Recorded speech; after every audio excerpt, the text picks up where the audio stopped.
There's been a litany of fantastic games in 2023 so far. Join me today as I have a look at 6 games with the best combat in 2023. When you put it that way, you and your marker can go to hell.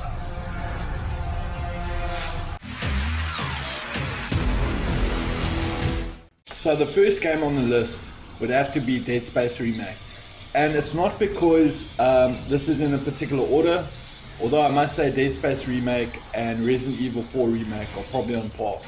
Dead Space Remake is so visceral, like you can kill enemies in such an incredibly beautiful way. Like it's brutal, but it looks so goddamn good. Using your environment to freeze this bloody hunter, using your plasma cutter to mow through their limbs, and then my absolute favorite, when somebody's in cryostasis, going and shooting them in slow motion with your force gun. The thing that makes Dead Space Remake so impressive is the fact that yes, this is a dark game, but I'm playing on a GTX 1650 laptop and I'm playing on the low settings preset, but this game still looks so freaking incredible. Dead Space Remake, when it came out, it was the first remake to come out this year. It was touted as the best remake ever made. That's of course until Resident Evil 4 Remake came out, but this is very high up on my list, and for good reason. I love this game. The next game on our list has to be Resident Evil 4 Remake. Now, as mentioned earlier, when Dead Space Remake came out in January, it was widely regarded as the best remake ever made. That was until 3 months later, in April, Resident Evil 4 Remake released to much fanfare. And the thing that makes Resident Evil 4 Remake so good is the fact that like you got a diverse set of weapons, but also so much control over how you use them. Once you upgrade all your weapons to maximum, you really are an agent of disaster. And don't you forget about your grenades and your flashbangs. Can get you out of some hairy and sticky situations, and they're just so much fun to watch people explode. The thing I love about Resident Evil 4 Remake is the fact that yes, the game is very combat heavy, but take this this setting for example. There's some fantastic fighting arenas where there are choking points, but just some clever movement and you can really get yourself out of trouble. This is on hardcore. It's not the most difficult, but it's difficult enough. I mean, just look at that. I'm blowing up somebody's TNT with my grenade. I don't think it gets better than that. I freaking love this game. Next game on our list is Dead Island 2, and the fact that this is on the list that I made has to say a lot, because I typically don't enjoy or play first-person shooter games, but when Dead Island 2 came out, I thought to myself, stuff it, let me just follow the in crowd, play the game, and I have to say, I was severely addicted for about 2 weeks straight. The combat is crunchy, the visuals are fantastic, and the fact that this is a 2023 game, and on a mixture of medium and high settings, I can run this game anywhere between 60 to 80 frames per second, and even on low settings, this game looks incredible. And you got such a diverse set of weapons that you can absolutely maim zombies with. And to top that all off, you got zombie mode, which is a little bit lame, but it's too much fun, especially being able to shoot or spit toxic venom. I really enjoyed this game.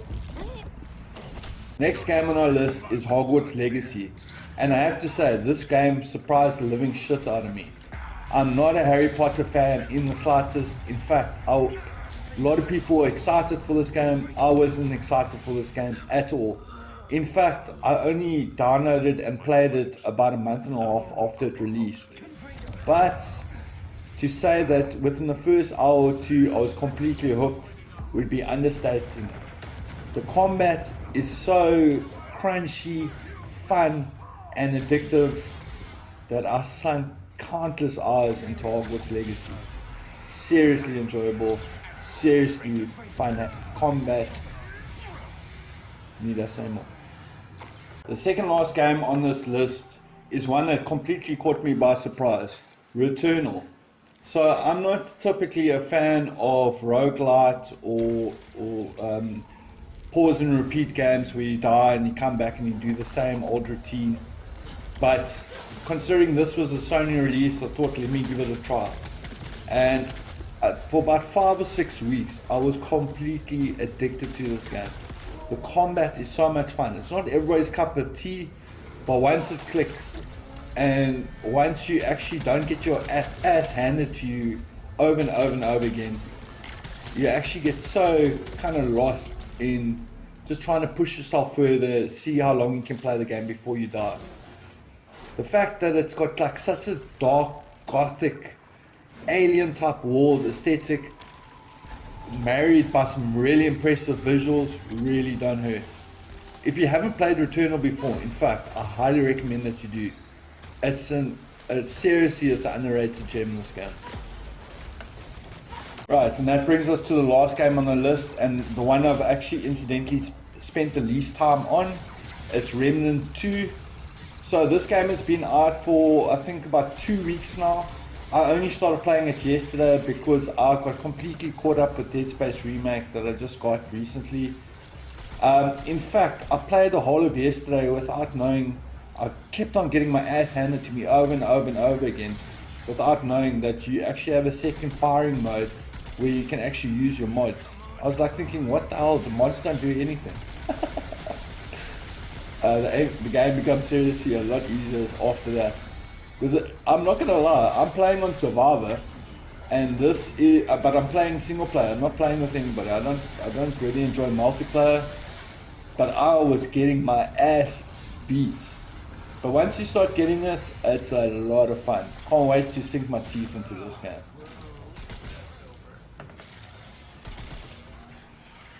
Guys, thank you so much for watching. If you enjoyed my list and you enjoyed this video, be sure to smash that like button. If you have any questions or you want to make any suggestions, please hit me up in the comment section. If you're still watching and you haven't subscribed as of yet, now's the time to do so. It's Sunday. Have a great day. Have a good weekend. Cheers.